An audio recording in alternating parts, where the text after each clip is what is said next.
चुनाव से पहले हरियाणा के पूर्व डिप्टी सीएम दुष्यंत चौटाला ने इंडिया न्यूज से खास बातचीत की। आप भी देखिए।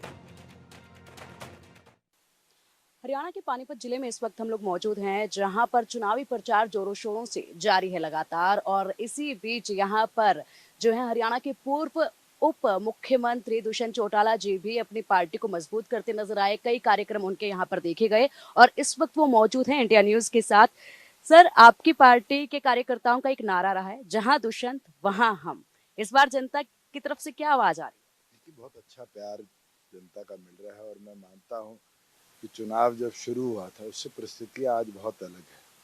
और इस तरह की परिस्थितियों में जिसके अंदर हमने लोकसभा का जो झटका झेला है और विधानसभा के अंदर जो प्यार मिल रहा है, मैं मानता हूँ कि हम पहले से भी ज़्यादा नंबर्स के साथ विधानसभा में पहुँचेंगे। सर, पिछले चुनाव में जेजेपी जो है अकेले लड़ी और 10 सीटें भी आई। इसी के साथ साथ अब गठबंधन की जरूरत महसूस हुई और आजाद समाज पार्टी के साथ चुनावी रणभूमि में जेजेपी है। क्या रंग निकल कर आएगा इस गठबंधन का? देखिए, बहुत अच्छा जन समर्थन मिल रहा है और मुझे लगता है कि 1 और 1 11 की ताकत होती है राजनीति के अंदर। और चंद्रशेखर आज़ाद का जो साथ हमें मिल रहा है वो युवाओं में एक जोश भी भर रहा है और युवाओं की ताकत ने पिछला चुनाव भी जिताया था और युवा ही इस चुनाव को आगे लेकर चलेंगे। सर, हरियाणा में इस बार अकेले सरकार बनाने का दम भरा जा रहा है, चाहे वो कांग्रेस हो या बीजेपी हो। क्या ये हो पाएगा? संभव लग रहा है आपको? मुझे परिस्थितियाँ नहीं लगती, मुझे तो त्रिकोणीय मुकाबला लगता है और कोई भी ऐसी सीट नहीं है जहाँ 3 से 4 कैंडिडेट मुकाबले में ना हो। और इन परिस्थितियों के अंदर जो हवाएं चलेंगी वो आखिरी के 3 से 4 दिन के अंदर तय करेंगी कि कौन सी पार्टी कहाँ स्टैंड करती सर, इसी के साथ निर्दलीय भी इस बार काफी मैदान में है, एक एक सीटों से। उनका क्या कुछ रोल रहेगा? क्या नजर आ रहा है? किस तरीके से निर्दलीय को आप देखते हैं? है। जनता अब समझती है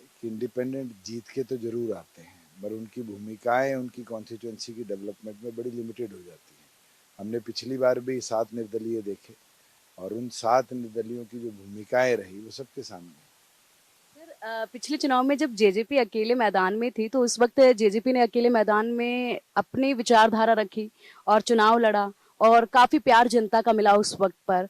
लेकिन उसके बाद जब बीजेपी के साथ आई तो थोड़ी बहुत नाराजगी भी देखी गई। उसको इस बार किस तरीके से? नाराजगी आएगी और मैं मानता हूँ हमारे प्रति तो किसान आंदोलन की जो नाराजगी थी वो सबसे ज़्यादा थी।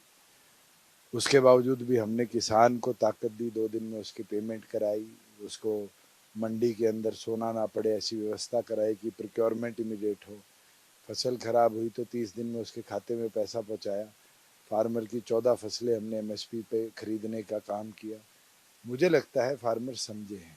वो कांग्रेस का शासन भी देख चुके हैं जहाँ 2 रुपये, 2.5 रुपये, 3 रुपये के चेक फार्मर्स को दिए गए और उनने देखा है कि किस तरीके से बीजेपी ने भी फार्मर्स की जो सीरियसनेस और वादे जो उनने एमएसपी का करा, कमेटियां बनाई, वो वादा फुलफिल नहीं किया। सर, आपने हाल ही में एक बयान दिया है, महज 2 दिन पहले का वो बयान है कि हमारी गलती थी कि हम लोग बीजेपी के साथ खड़े रहे किसान आंदोलन के खिलाफ।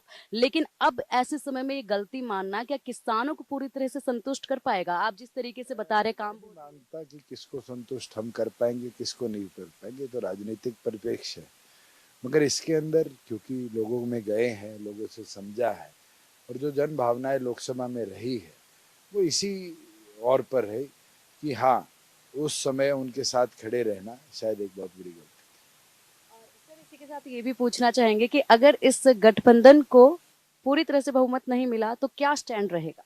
देखिए, ये तो आगे की बात है। 8 तारीख को पता चलेगा कि किसको कितना वोट शेयर मिला है, कौन कहाँ स्टैंड करता है।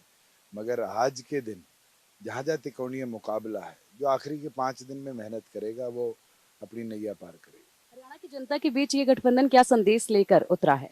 देखिए, दोनों पार्टी आज छत्तीस बिरादरी को, किसान कमेरे को कैसे ताकत मिले, इस सोच के साथ आगे होती है। सर, कई कार्यक्रम आपके लाइनअप हैं और इसी